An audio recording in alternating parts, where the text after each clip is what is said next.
Hello, welcome to this video. On this video I'm going to show you all the steps to create this beautiful cake. So this is putting together different techniques and cake decorating basics to create your lovely cake. On some parts of the video things have been sped up quite a bit just so that the video doesn't go on for too long. However, for many of the techniques I have separate videos where I go into details in depth showing you how to do those techniques. So at different points you'll see at the top of your screen suggestions flash up and this is where you can click to watch videos of certain techniques in depth. So I start off assembling my cake layers. I have my gold coloured cake board. I put a little bit of buttercream and then start to stack my cake. In between each layer I put a layer of buttercream. So this cake has three layers. One is vanilla sponge cake, in the middle is my chocolate cake, and the top is a nice lemon and elderflower sponge cake. So now I'm going to start my crumb coating. Crumb coat is like a foundation for your cake. It's just like the name says, a coat that keeps in all the crumbs. I have an in-depth video of how to crumb coat your cake. So if you've not done this before, it would be useful to watch this video to learn how to do a crumb coat. You can click the link showing at the top of the screen to watch this video.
Once my crumb coat is finished, I put the cake in the fridge for about 10 to 15 minutes so that the buttercream sets. Whilst the cake is in the fridge, I use that time to prepare my icing. So my first coat is going to be a blue colour, so I'm using gel food colouring to colour my buttercream. This buttercream is American buttercream. I have a video on the different types of food colouring which would be useful if you're a beginner to learn different types of food colouring. So a few important tips with food colouring. If, like in this case, you have food colouring that's in a tub, I use a toothpick, a cocktail stick, to dip inside the pot to take the food colouring, and I only use it once. Don't use the same toothpick and dip it back, because then you can contaminate your colouring. Also, add little colour at a time. It's much easier to add more colour in if you haven't got the desired shade, but it can be quite difficult to take away colour if you've put too much in. So one advantage of doing a crumb coat is that it gives you a nice canvas to build on, and it's nice and firm, so you don't have to worry about crumbs in your icing. So I start off with applying buttercream to the top of my cake, smoothing it, and I'm going to cover the sides of my cake using my angled palette knife to cover the entire cake surface. I tend to like to go for a decent thickness of buttercream because that makes it easier to smoothen. It's important that you have the right consistency of buttercream. If it's too thick, it's more difficult to smoothen, and if it's too thin, it is also difficult to smoothen.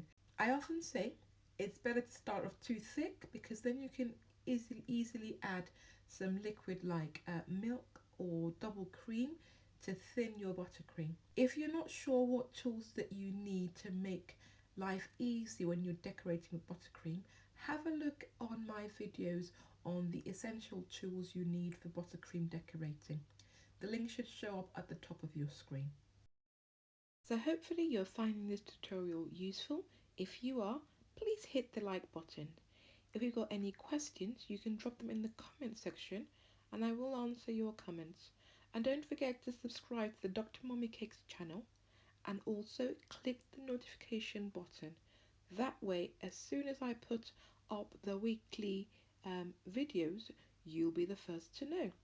Thank you so much for supporting the channel and helping me create tutorials that help you make cakes that taste great and look absolutely fab.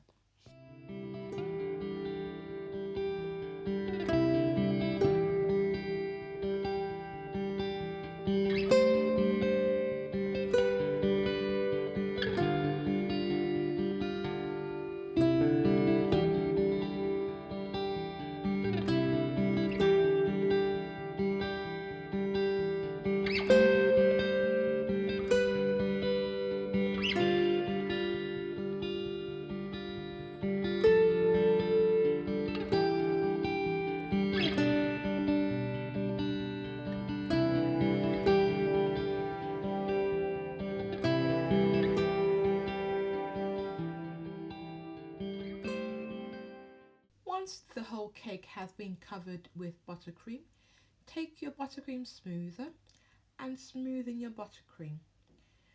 There is a fine balance between having a nice firm pressure on your cake but not pressing too much, because you just want a little bit of pressure on your cake to smoothen.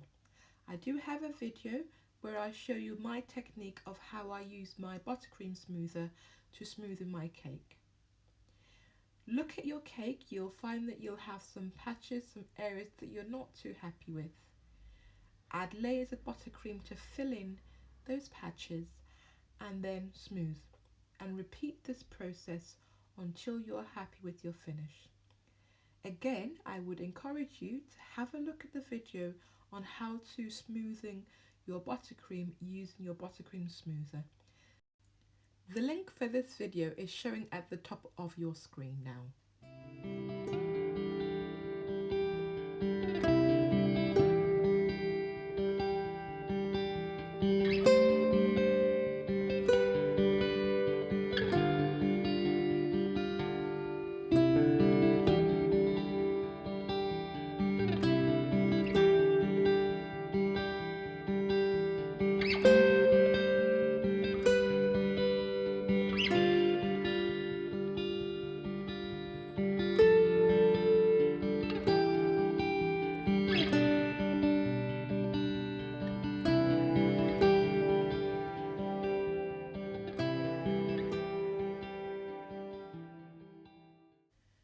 Once I'm happy with the sides, I move to the top of the cake. I use my buttercream smoother to smoothen the top of the cake to get nice smooth edges. Once I'm happy, I put my cake back in the fridge for another 10 minutes so that it's set. It's always a good idea after you finish one technique to put your cake in the fridge so that it sets. It makes this next step a lot easier. So I'm adding another thin layer of a grey colour buttercream on top. Now you don't have to do this if you just want a blue cake, or you could have gone straight with just the grey icing, but I wanted to do this technique so that I can get the colour I desire. So as you can see, the layer of the grey is quite thin so that the blue does show through slightly and give me the colour that I want.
So again, I'm smoothing the sides with my buttercream smoother.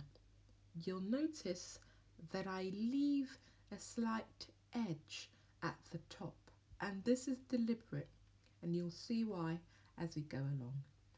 Once I'm happy with the finish, I put the cake again in the fridge for about 5 to 10 minutes so that the buttercream sets. For this cake, I used the painting with buttercream technique. So I create my own edible paint using rejuvenator spirit and edible food dust. And I have my paint brushes, which I will use to paint the edges of my cake. So here you can see me mixing the paint, making sure that I've got the right consistency.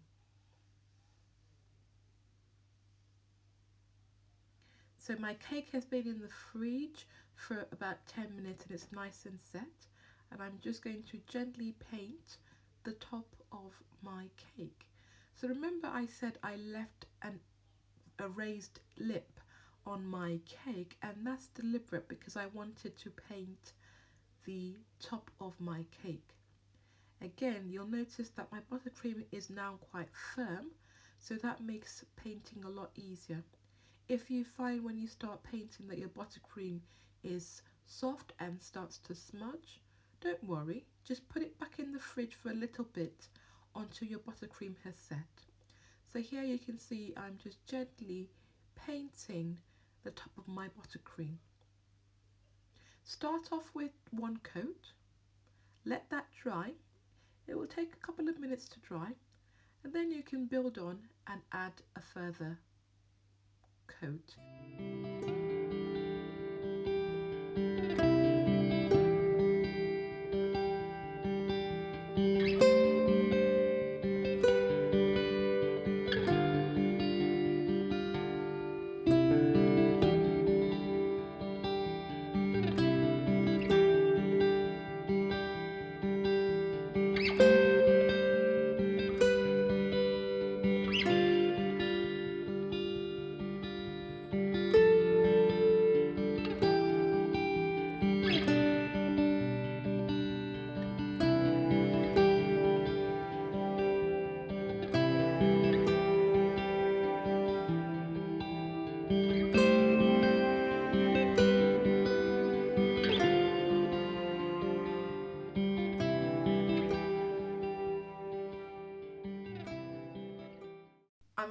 painting the bottom of my cream to get some symmetry. So once my buttercream is painted, I leave it for a couple of minutes so that the paint dries. Edible paint doesn't take too long to dry. So now I'm adding the final decorative touch. I'm adding some acrylic charms on the cake. These are very easy to apply. You just press lightly so that it adheres to your buttercream. If it doesn't stick, then just add a tiny bit of buttercream to the back of your acrylic charm, and this will help it stick onto your buttercream. This is the beauty of cake decorating. You combine different techniques to make a cake that's beautiful and has the wow factor. Don't forget, please like this video if you found it useful, and also subscribe to our channel and click the notification button. Don't forget, you can find us on social media, Facebook, Instagram and Pinterest. And here is the finished product, absolutely beautiful. Don't you agree?